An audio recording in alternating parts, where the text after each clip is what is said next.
So let me just start off by thanking Kimway for joining us at the Cambridge Zero Climate Change Festival to deliver this session, which I'm really excited about. So Kimway is the poet in residence for BBC Radio Devon's art show, and he also teaches songwriting through AMS Online at UWL.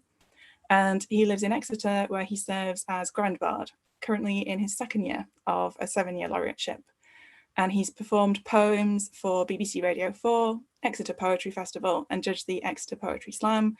And so Kimway is going to be taking us through this workshop. And thank you very much for joining us, Kimway, and over to you.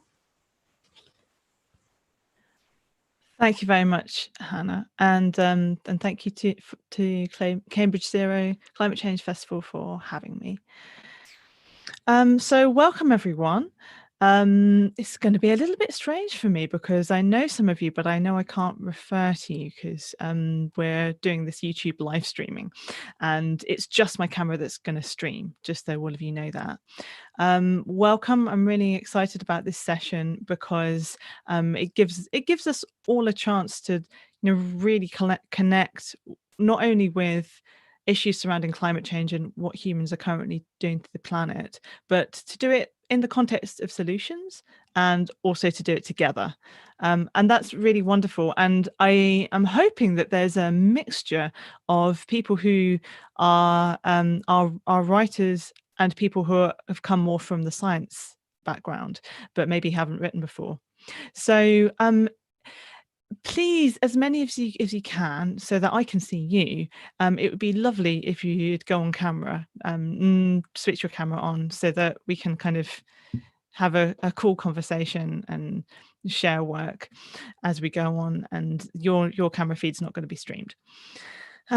So to begin with, I just wanted to give you an introduction to the session and let you know what we're going to be doing. So you will be writing or creating in this session, and so will I, in fact. And then there will be spaces in between the writing exercises where we can share our work. So there's no obligation to share what you've created during the session, but you can do that in whatever way you feel comfortable. So I'll ask some people to perhaps read something that they've written. If you're a singer, a songwriter, you might have come up with 1 or 2 phrases or melodies you could share. And those of you who would prefer to share in the chat, then that's great as well. If you're on YouTube Live, then you can comment, and those comments will be copied across to this chat so that we can see them. So some people were just arriving just as I was explaining all that. So I suppose just to summarize one more time, we're going to be writing and creating together in this workshop, and where comfortable, we're going to be sharing what we've created as well, so we can feel a sense of togetherness and collective co-creation. And then what I didn't mention is right at the end, I'd like us to make something together. I've been doing an immediate writing project for the past 6 months in a sort of residency with BBC Radio Devon, where as part of my role as Grand Bard of Exeter, which is a 7-year laureateship, then I make a piece that's up to 3 minutes, that's usually spoken word, which reacts to what's been going on at the moment. And to begin with, I started writing it over the course of the upcoming week, the week leading up to the broadcast. And then I realized just that, particularly at the moment, things are changing so quickly that to make what I was writing really current, I really needed to be writing the day before, which was something which scared me at first, but I've really started to get into the depth of what's important about immediate writing and reactive writing, and what that can bring to us in terms of feeling like we're part of the world right now, responding to the world right now, and also in making our work really unique and really connect with people and the experiences we're all sharing now, especially in 2020 when so much is changing and the impossible has already happened, and in a way that could make everything seem possible. So the first thing I wanted to do was to share with you one of the pieces that I made for BBC Radio Devon. And this was written, obviously the day before. So it's what I have to do is to write, and then immediately that I finish writing, I check it with my editor, and then I have to record it straight away. So you're seeing a very immediate type of writing here, and that's something that an approach we're going to have as well today, a reactive and an immediate style of writing. So this was done in the week that David Attenborough released his documentary Extinction, The Facts, and it's a reaction to that. So I'm going to read that for you right now, and then we're going to move on to some participation. So this is, the title is Only in 2020, Part 4, because I give myself a title for roughly every 6 pieces. And then the subheading is 2020 Vision. It's official. Sir David, the nation's grandfather, has spoken and confirmed what we have all been wondering since March. This terrible pandemic that has scorched its way across the earth. Have we caused it? Scientists have linked our destructive relationship with nature with the emergence of COVID-19. As Sir David talks, it becomes clearer and clearer. Climate change, coronavirus, species extinction, they are not separate problems. They are all the same problem with the same cause. I turn the television off, look around the room. Every object seems to unfold into its pollutant parts. The TV itself a plastic monster. The IKEA sofa, cheaply built, as cheap as possible for my convenience, to be piled off to a landfill mountain whenever I feel like replacing it. The pregnant orange fridge pulsing in the corner reminds me of the bright red river I saw on screen a few minutes ago. And it's filled with foods farmed into the habitats of creatures that I would adopt in a second if I found them homeless on my doorstep. My youngest comes down from her bedroom to get a snack and scoops up Billy, our cat, from the arm of the sofa on her way to the kitchen. She has just started an animal care course at Bicton College, and every day she regales us with stories of lessons which might involve taking a lizard and some goats for a walk, ending up chasing them round and round the big tree before finally wrestling their feet into an iodine dip. I imagine her with a rescued pangolin, holding the scaly anteater in her arms in a dejected curled ball until it forgets its time in captivity and begins to love her as much as Billy, who she is gently lifting onto her shoulder as she climbs back up the stairs with a packet of crisps tucked under her arm. I get up and shout after her that I'm going to the shops, but I find myself instead driving to Dartmoor, painfully aware of what it is to drive. In my mind's eye, the diesel fumes leaving my exhaust merge with the smoke of forest fires and the sounds of screaming and death. Once I reach the path to Wistman's Woods, I'm finally walking on land that has not been touched for hundreds of years. I take off my trainers and hide them in a dry stone wall, and then pad through the bright green grass, weaving between boulders as I climb the hill. A rolling landscape spreads out in every direction under the bright afternoon sun, and as I breathe out, I feel as though the land is breathing with me. It's all an attempt to feel like a natural human, to go back to before all this happened. But my digital watch gives me away as I glance at it by accident. Casio, not caveman. The sight is sharp and clear as the sun reflects in the glass of the watch face, and as I look back to the hills and tors and crystal blue sky, I suddenly have 2020 vision. The vision to see that it is impossible to escape what I now know. Only in 2020 can we see the full 360 of what we are losing and what we have lost. And so with 2020 vision, we must turn 180 from crisis to solution. This is the moment. This is the year. I stand on a hill by the Devil's Woods with my bare feet and my digital watch, and I wish 2020 vision on every politician, on every businessman, on everyone in the world.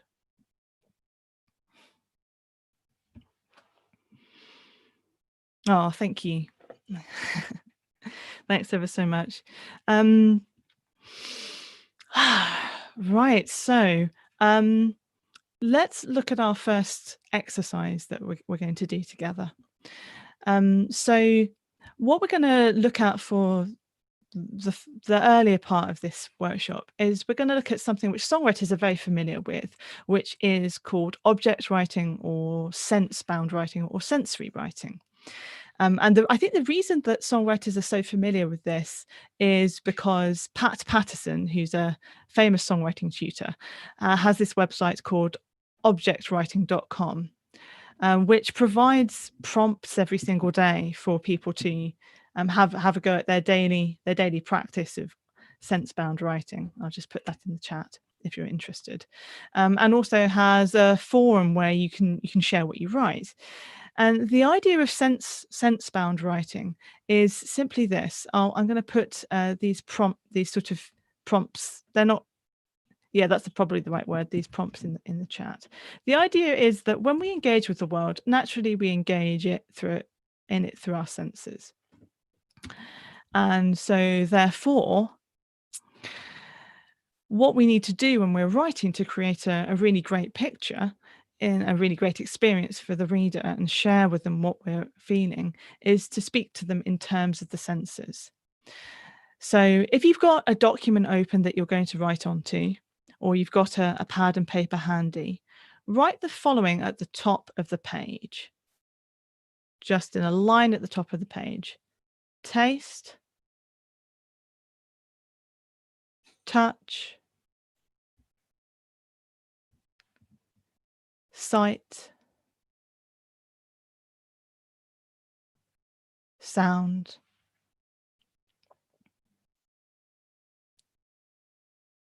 smell,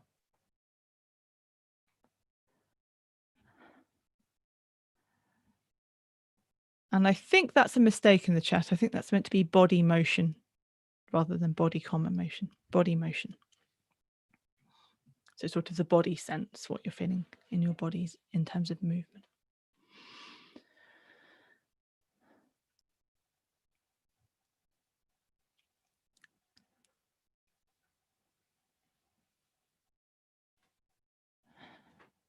So that's the setup.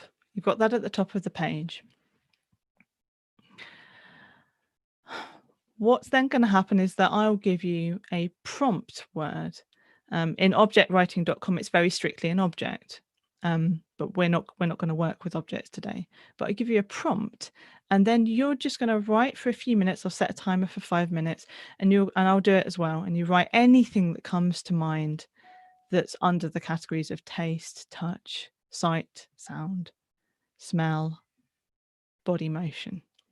And if you want to just take one of those and take that on a journey, that's fine. But anytime you get stuck, remember you can go to the top of the page and just remind yourself of all of the different options.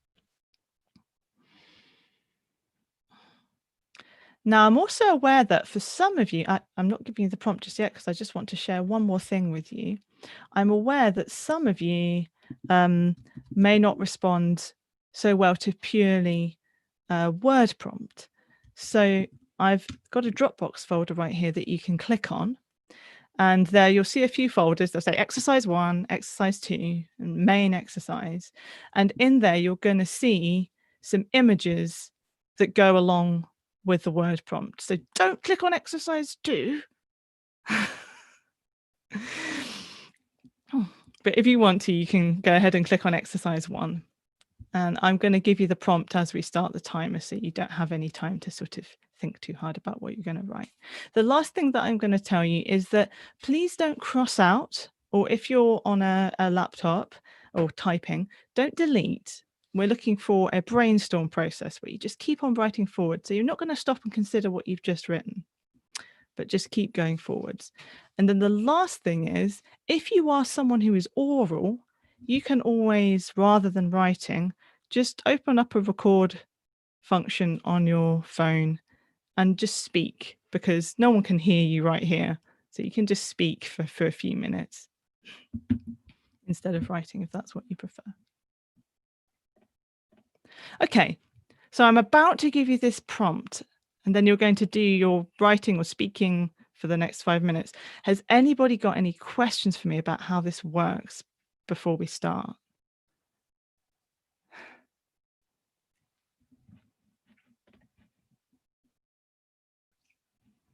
Yeah, you can open all 3 photos if you want to. That's for those of you who are in the visual prompting section. Okay, so here we go. 3, 2, 1, and your prompt is climate change. Surprise.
And just finishing the sentence that you're on.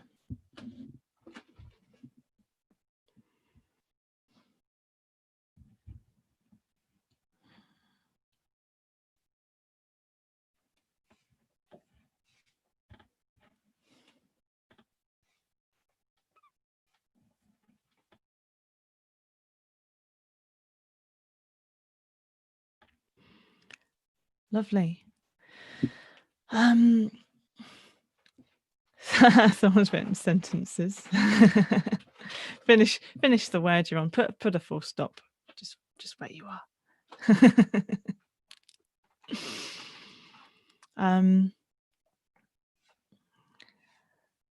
So what I'd really love to do is to see if you have anything to share. So the purpose of this exercise isn't to come up with a finished piece. It isn't really even to come up with any particular phrases that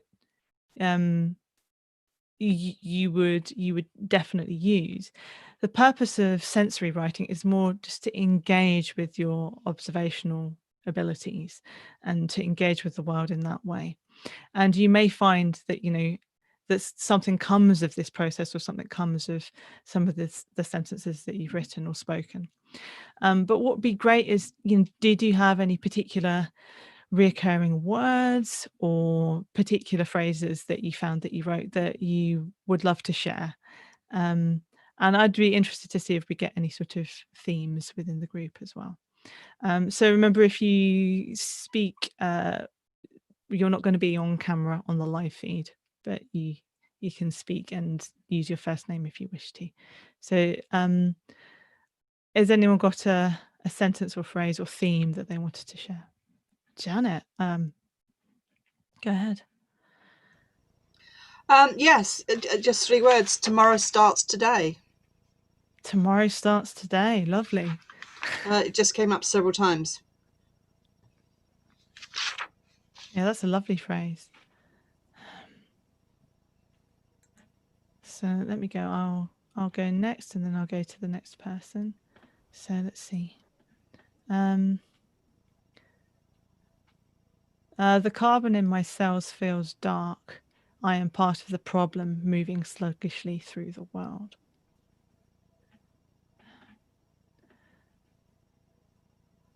Tim, go ahead. I can no more get it into my mouth than out of it. I can no longer get it into my mouth than out of it. No more, not no more, not no longer. I know how you feel. Raise your hand if I've got 2 pages to scroll through. So if I've missed you, Al. What is the taste of change? How do we take it into our mouth and savor it, or spit it out for its bitterness? Can we taste the trees dying? Wow, that's lovely. I'm really enjoy the responses that we're getting to the word taste at the moment. I think that's something I really enjoy about sensory writing, that sometimes it can take us somewhere we might not otherwise have. So I'm going to read out something from Tia. Climate change, tastes of saccharin rather than honey, crumbles at the slightest touch, proverbial straw breaking the camel's back. Do camels even still exist in the wild? The cacophony of factory, acrid smoke billows, mass production of mass destruction. Lovely. I like the cacophony of factory, especially. So can we maybe have one more? Roz. Hello. Hello. I've got acrid as well. It's obviously the word, isn't it? The taste of tar on the tongue, the acrid air in the nose, stinging the eyes, causing them to weep for the water that pours from the hideous cloud but does not bathe the earth. So we're really getting a sense of the toxicity. Actually, that's what's coming forward. There's the theme of toxicity and the effect on the body, the physical experience of climate change. Fantastic. Right, wonderful. So Should we move on to a second exercise where we're going to start moving from this point onwards into sustainability. It's so sad. It's so sad. I think that's why it's really important that we're here together to write about this. We can share the experience of what we're expressing and find that we are experiencing similar things. So let's move the vividness of our writing forward into what we can imagine for the future. And today I was going through some of the sources in terms of the pre-recorded videos that Cambridge Zero is providing, and I found this wonderful video by Dr. Nina Bowler, which was about protected areas and protected natural areas. But she also had this fantastic thing to say about creativity, whether she meant to or not. So she said, we need to recognize that we live in an age where we need new stories to reshape the direction in which our world is heading.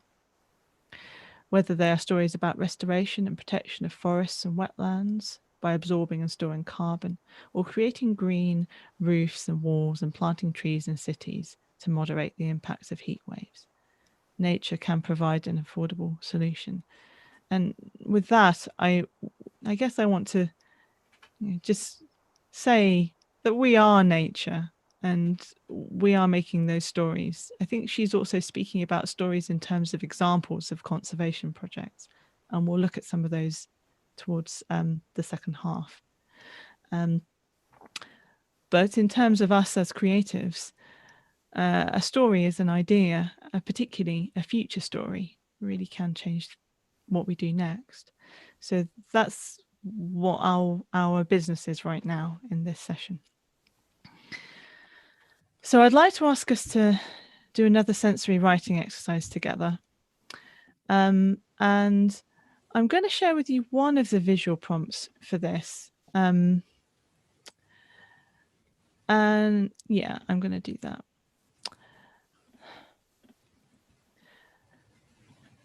So before I give you your word prompt, I just want to share with you this image. Now, for the scientists here, I want to say that I haven't had the chance to confirm the source in terms of the accuracy of the numbers.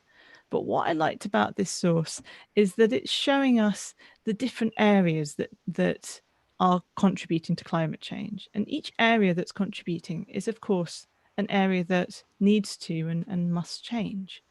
So power, production of electricity, transportation, manufacturing, construction, the making of the stuff that we use, the growing of our food, deforestation, waste. I'm just picking out a few different areas in which we contribute to climate change as humans. And therefore, for us as the makers of the stories of the future, right now, each one of these areas is a potential area in which we could come up with an idea for a different future. What's transportation going to look like in the future? Where will we get our power in the future? How will we grow our food? So again, if you're writing on the page, you might want to take a second page and write those different aspects on the top of it. I'll just paste them down.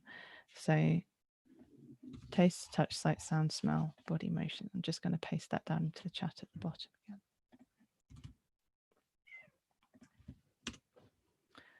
And when we have another contribution, the earth is scorched and I have an ashen taste in my mouth. So set yourself up another page with taste, touch, sight, sound, smell, body motion. And those of you who are looking at the visual prompts,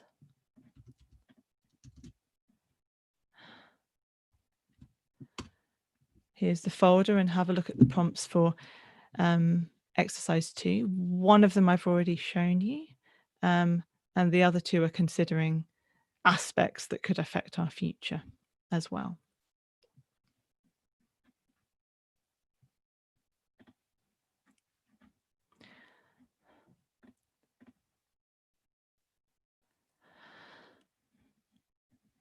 So just before we move into our second prompt exercise, which this time is going to be 8 minutes, are there any questions before we start that?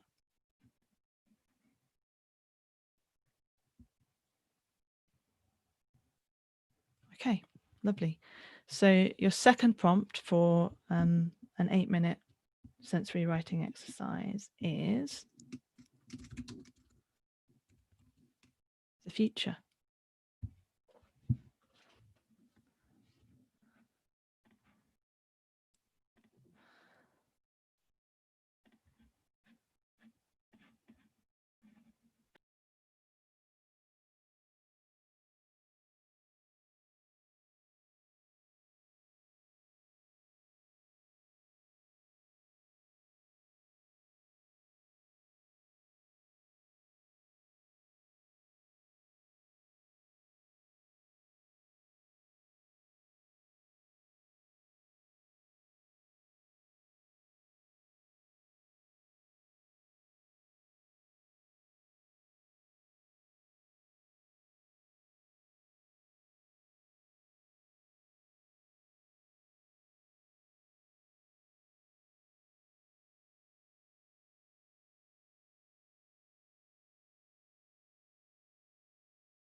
So just finishing the sentence that you're on.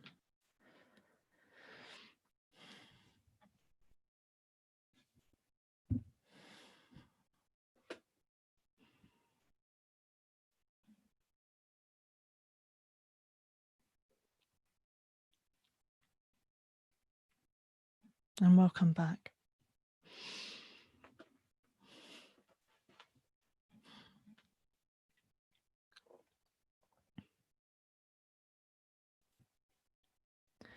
So I'm curious what you all made of the future.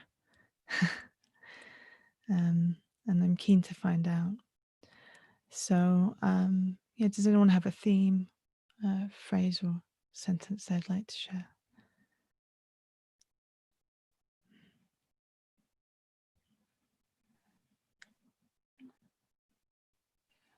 Tia. Actually, there are three keen people all at the same time, so I'll come to you. I'll try and be quick then. This pandemic will slow us down until we recognise that productivity has no intrinsic value. Exponential growth is just 2 more words for cancer. The future we spent our lives chasing, racing towards, has nowhere left to run. We meet unprepared, here in the present. Our societal identifiers slipping like sand through our fingers. Who are we? And why are we here? The curve flattens. Lovely. I especially enjoyed exponential growth, 2 more words for cancer. Yeah. That's fabulous. Yeah, just kind of popped into my head and felt quite apt. Thank you. Yeah, thank you. So I know Claire raised your hand. I wasn't sure if Terry did. I'll go to Claire first. I'll just share my first words I wrote, which were the healing of the earth comes with humming. And then I went on to talk about bees and air source heat pumps. But that's lovely. So the humming is of the bees. And the singing. Technology that's been calmed down a bit and sort of. Thank you. So from Terry, just as today's force-grown flowers have no fragrance, tomorrow there may be no flowers, no fields of grass gently swishing gently in a summer breeze.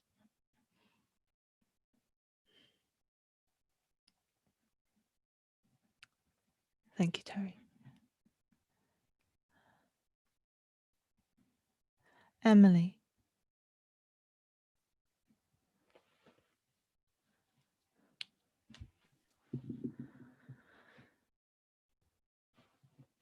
You can taste the sunlight on the breeze.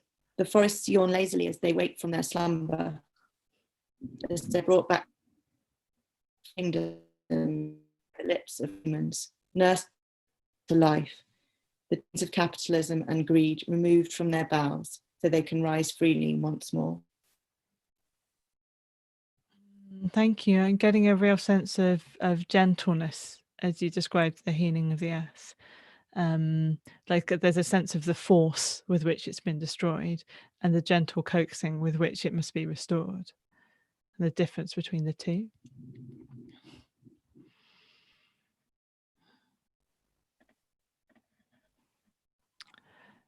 Tim, please. Hi. In the future, I'll walk because I can no longer fly.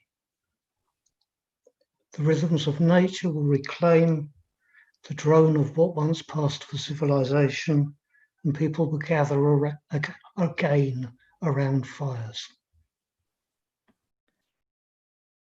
So there's a return to the past there. I'm also hearing an echo of Claire's humming as well. You've got rhythms and the pulse, I think. Rhythms and what was it? Drones. Rhythms and drones, yes. Yes. And there's a sense of again, like it feels like there's a calm and gentle sense to the sounds of a sustainable future.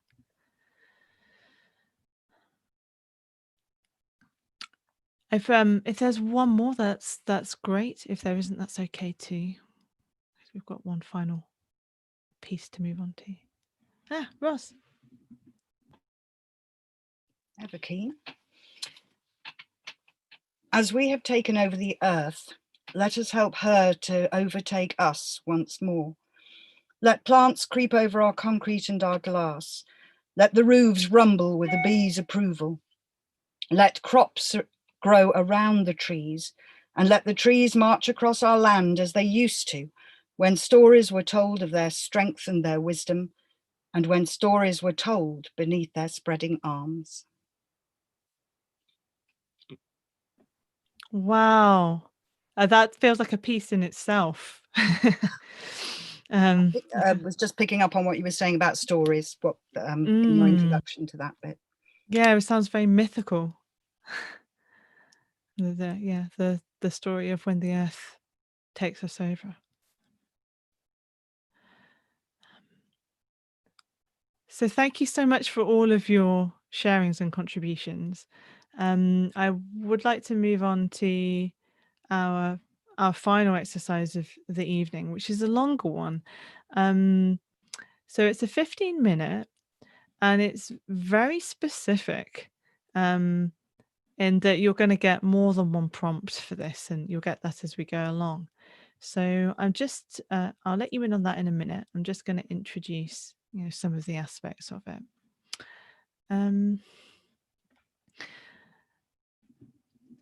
So I think in this case, I am just going to very briefly share the visual prompts.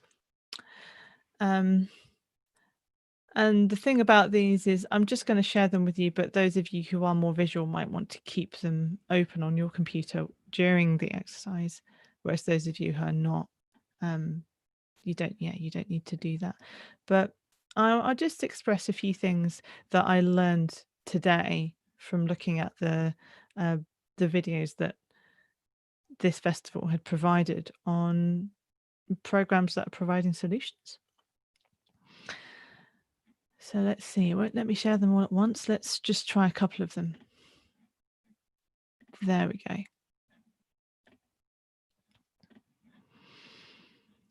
So this is just a few images of protected areas, protected natural areas, and showing 4 reasons why these make a difference and why protecting areas is really important to combating climate change, because they provide clean water, habitats for pollinators, a provision of pollination of crops, regulation of flood control, and recreation and ecotourism for people, so we can see some people looking at a lion. So preserving natural spaces around the world is one thing we know that can be done.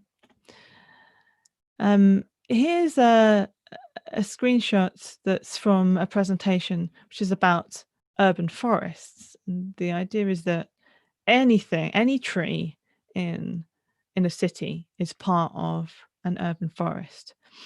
And there are all sorts of reasons why it's really important that we can have as many trees as possible in urban environments, which I didn't realize until today. But one thing they said about Cambridge in the presentation, and by the way, in the folder you've been sent, there are links to all of these presentations. One thing that was said was that having more trees can actually reduce the temperature of a city, because it provides shade and the leaf cover is better than the sunlight hitting concrete. And there's a few other ways that that's the case, but that's the sort of brief overview. Also, if everyone who had a garden planted another tree in Cambridge, that would be 45,000 more trees in existence in the city. And so there's a real difference that we can make with something simple like planting trees. There's 2 more in that folder, so I'm just going to show you a couple more.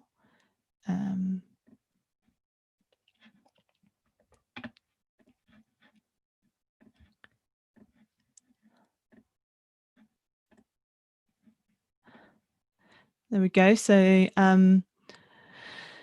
there's a program that's looking at an even better material than silicone for making solar panels, which is going to make it higher power and lighter weight and make solar power more available to more people and to provide more power overall. And the last program was on the Verge program, which exists in many cities, but in Cambridge, obviously being shown here. And one of their main ideas is to make sure that the verges, roadside verges, are left to flower so that pollinating insects can use it as a habitat and also as kind of a superhighway, the same way as we use roads, you know, as humans, that it connects up habitats for pollinators. And this makes a huge difference to the ecosystem, even within urban environments.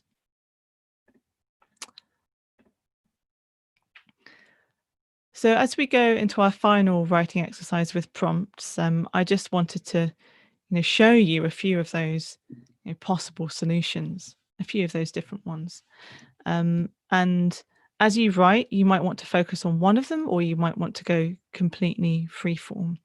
But what I'm going to do is I'm going to give you sentences, or that's wrong, phrases that you must incorporate.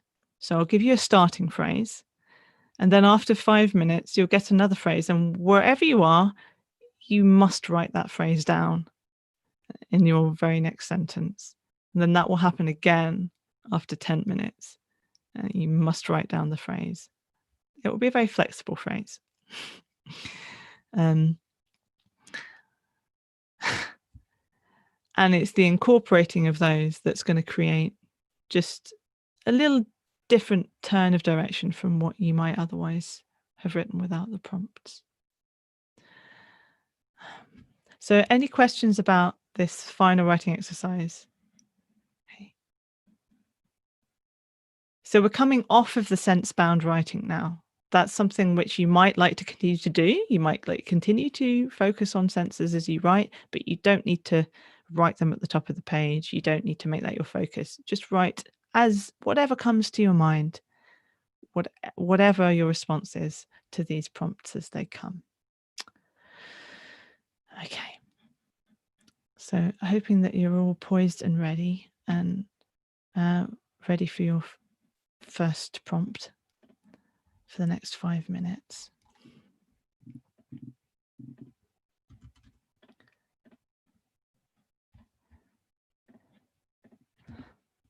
So for the next 5 minutes, you'll be writing freeform, and your first line is, "Tomorrow hasn't happened yet."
Your second prompt, which you must write as your next sentence, is tomorrow needs to be different.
Your final prompt for these last 5 minutes is, it's got to be sustainable this time, because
So just rounding it off with finishing the sentence that you're on.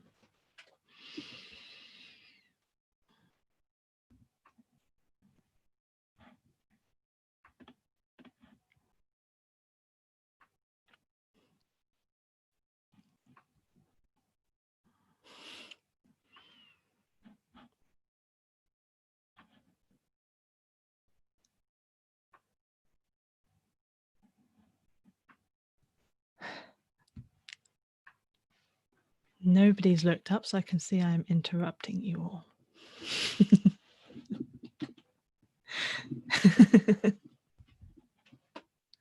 That's good.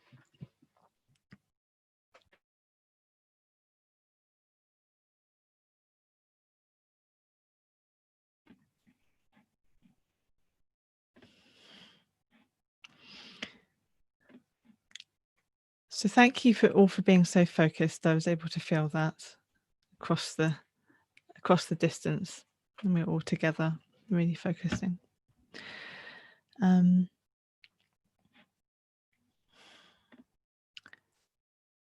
So I think I have one or two things that were interesting that I liked. A phrase I hit on was, the problem with humans is that we think the end of us is the end of the world.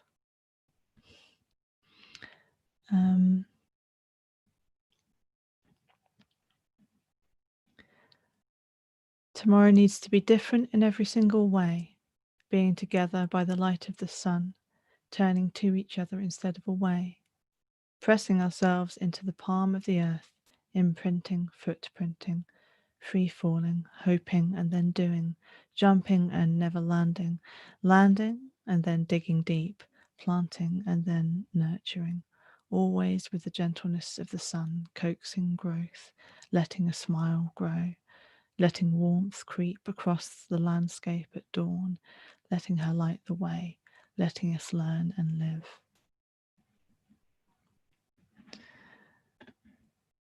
So I'd love to invite some of you to share a part or something that you enjoyed that you'd written. Oh.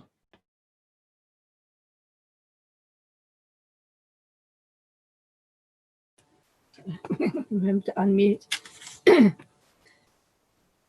Tomorrow hasn't happened yet. Do not expect that it will repeat today. It will not. It will not repeat anything that has ever happened.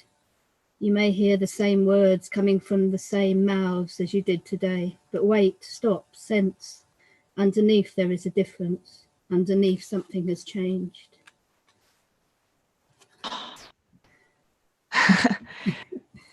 That's fabulous. Now, the first part about not repeating, it may look like a repeat, but it isn't. It's a really important distinction. Yeah, that's really real wisdom. Thank you.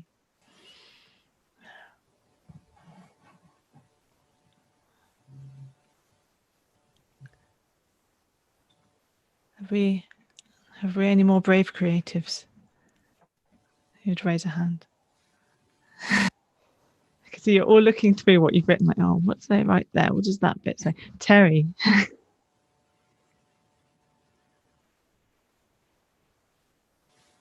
Let me put it into chat. Yes, sure.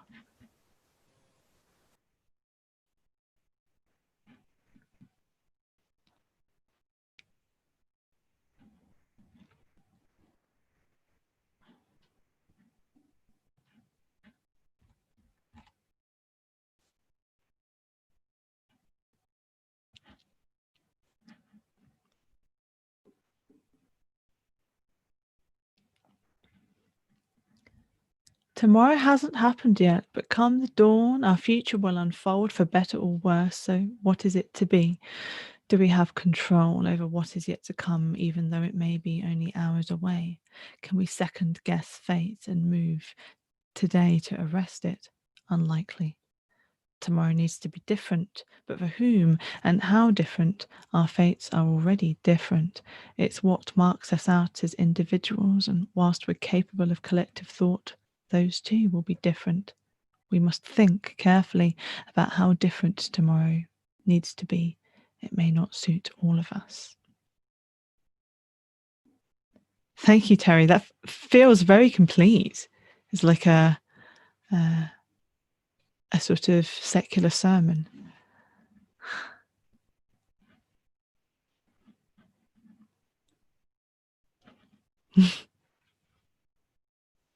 Emily, are you going to read or were you waving? Okay.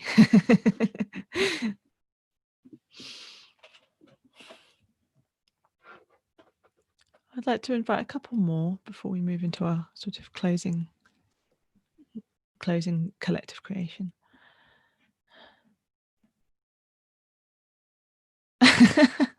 Some of you are making faces. All right, Tim's ready.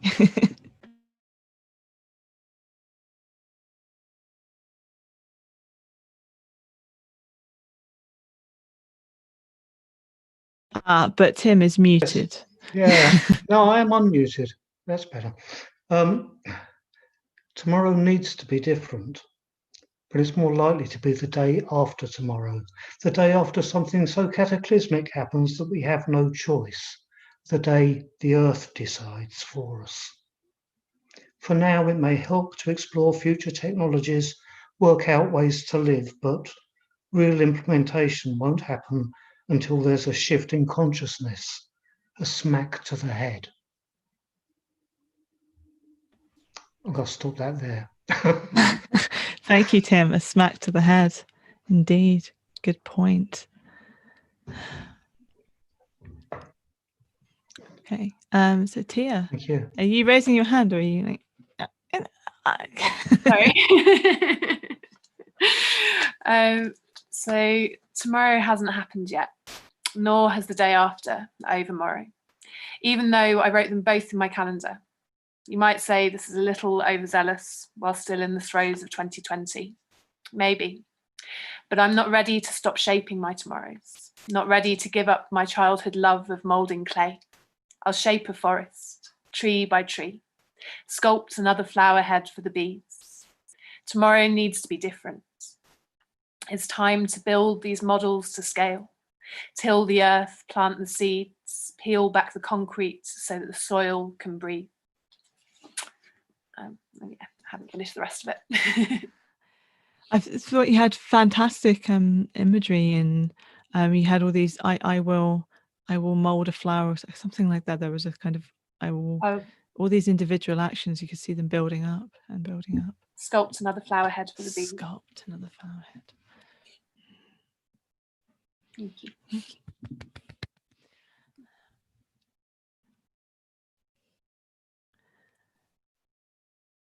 Great, so we can move into our last exercise unless there's anyone else. Okay, that's all right. So yeah, so I wanted to sort of round up here really, but then in the last 5 minutes we'll do a collective creation just to close. So I'm sort of like rounding up and then I'm letting you do the encore. That's my idea. So yeah, just thank you so much for coming and being so focused. It really is something that I felt very together with you in this process. We've all been focusing at the same time on this, these contradictory sort of mixes of grief, sadness, hope, possibility. It's a very sort of edge. It's sort of an edge between hope and despair that we sit on with this issue, which is, I think, why it's so important to be together in it. And much as a lot of what we've written, I've noticed there have been themes about, in a way, sort of switching it all off and engaging with nature literally at ground level. It's also amazing that through this technology, we're able to be connected right now. And through our choice to be connected, and through whatever medium, it's all about our choice to be connected. And so, yeah, just before we go into our final exercise, I have a secret to tell you. And that's that. Today is my Radio Devon writing day. So normally I write during the daytime, but I had this idea that I really wanted to involve some of you this time around. So what I'd like to do is I'd love to draw on some of what you've written in this session. And if that's something that you want to be involved with, if you would be happy for me to take a phrase here or there or a part of what you'd written and bring those phrases together into a piece for Radio Devon, then please would you email me what you've written or what you'd be happy for me to use or use parts of. Here's my email address. Would you email me what you've written? And if it's on a notepad, that's fine. You can just take a photograph. And also let me know the name that you'd like to be credited as, which may or may not be your real name.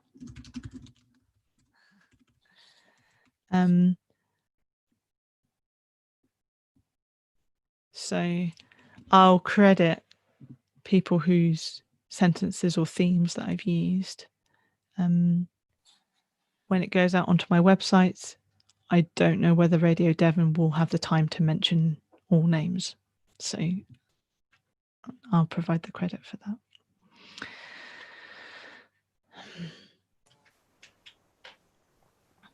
Al, do you have a question? Yeah, when would you need it by? Why I'm literally going to do it now. Like I'm going to go in between like from now till 10 o'clock. That's my task. I've got another meeting now, so I have time to do it. If you're happy for me to go back over the recording and Okay. hear what that would be great as well. Thank you.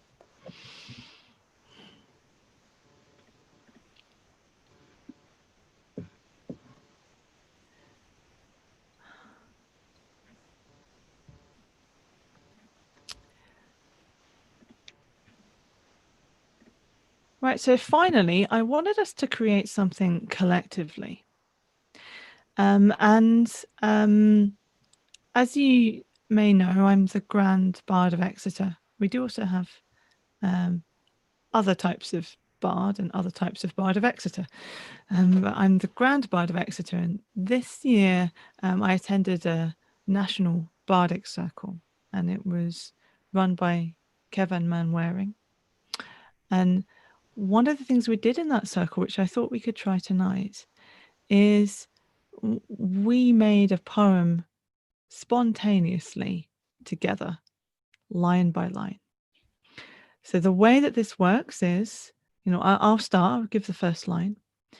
And then if you feel to speak, and I think there's few enough of us that this will work, rather than doing a hands up, just simply unmute yourself and say the sentence that's come to mind or the line that's come to mind. And we'll get a collective work between us that's happening in the moment. And we'll do that for the last, 5 minutes or so of this session. So I'd like to ask for a prompt. Can somebody give me a word or phrase prompt to get me started? So I'll react to that.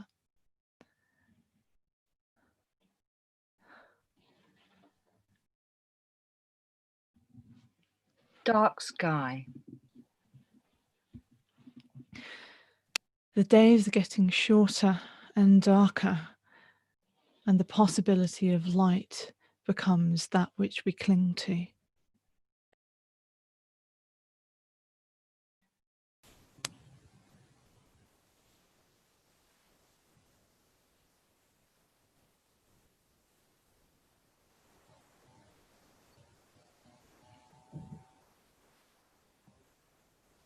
The dark sky is filled with scudding clouds and glimpses of moon.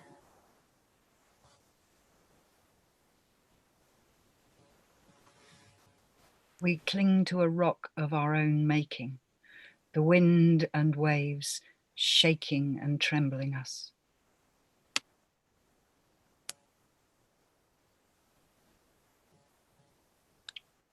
We tremble with fear and with sadness, and with the knowledge that what we do next will make the difference.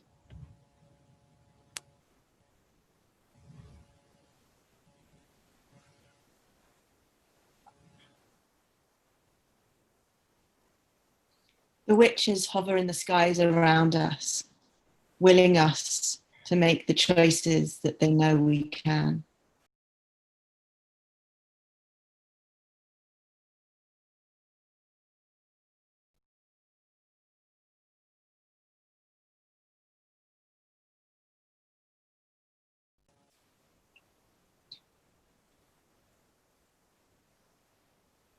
We attune to the rhythms of the crashing waves.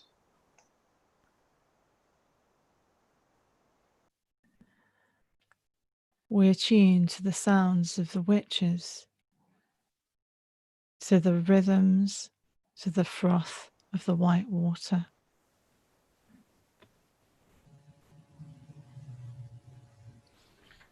The witches, so much wiser than us, who always remembered they were one with the earth.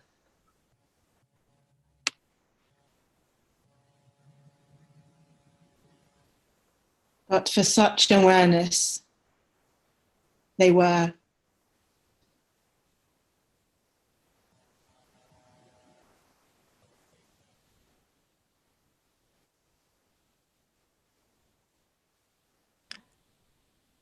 But for such awareness, they were destroyed, all but destroyed, and we are the future.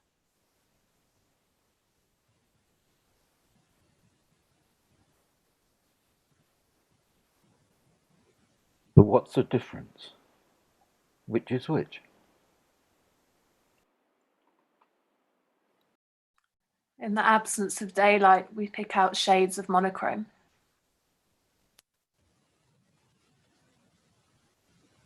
The moon, bright grey or dark silver? Is it white? Is it in darkness? It depends on where you're standing.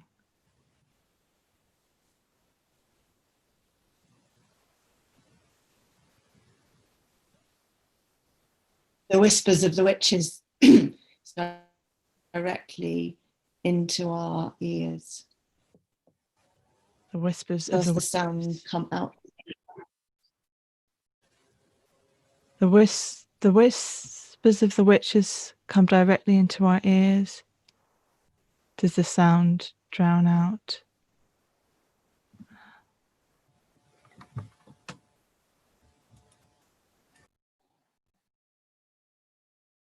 Does the sound come out?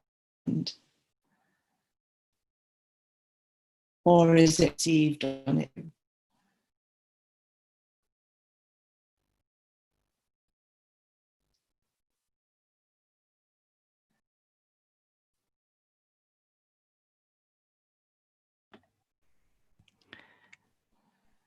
At the edges of the sky, the dawn is coming. We can see its edge at the edge of our vision.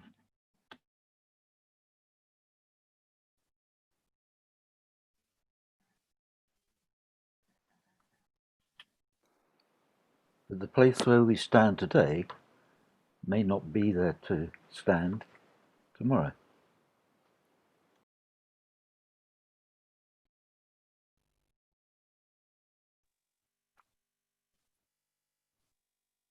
Should we heed the witches and take to the boats?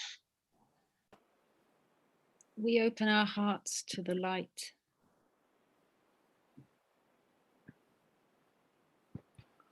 We open our hearts to the light. Thank you. Let's finish there. Sending warmth and gratitude to all of you. That was fantastic, really breathtaking.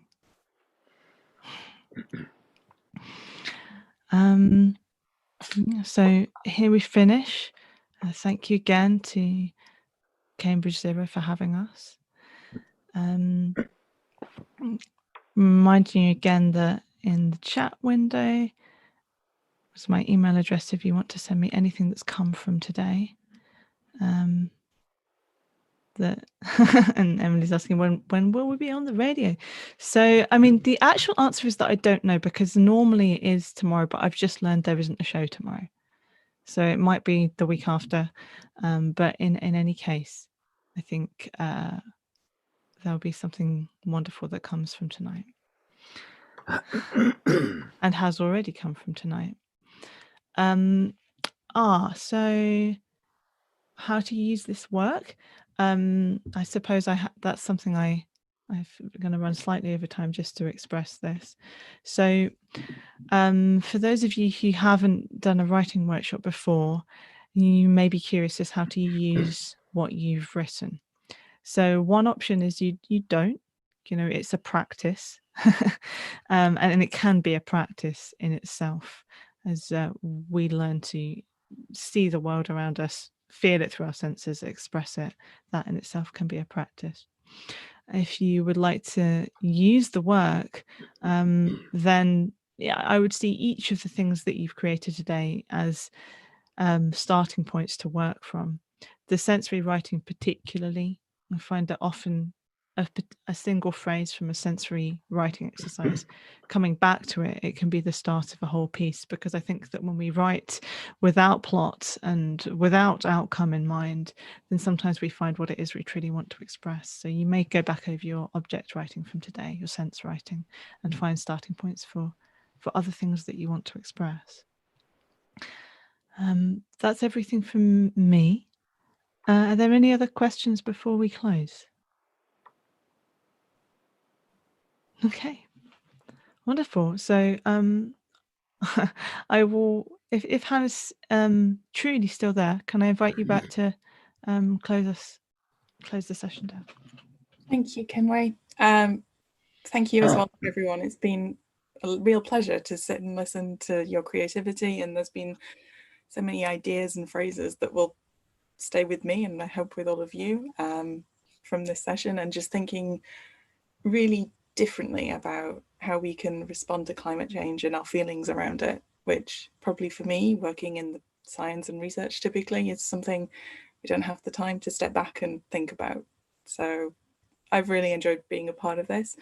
And so thank you, Kenway, for putting it together and leading us through this. And I would encourage everyone to go back to the programme for the remainder of the festival and look at some of the sessions that are there, see if anything else sparks your fancy. And thank you again to all of you as well for coming along and joining this.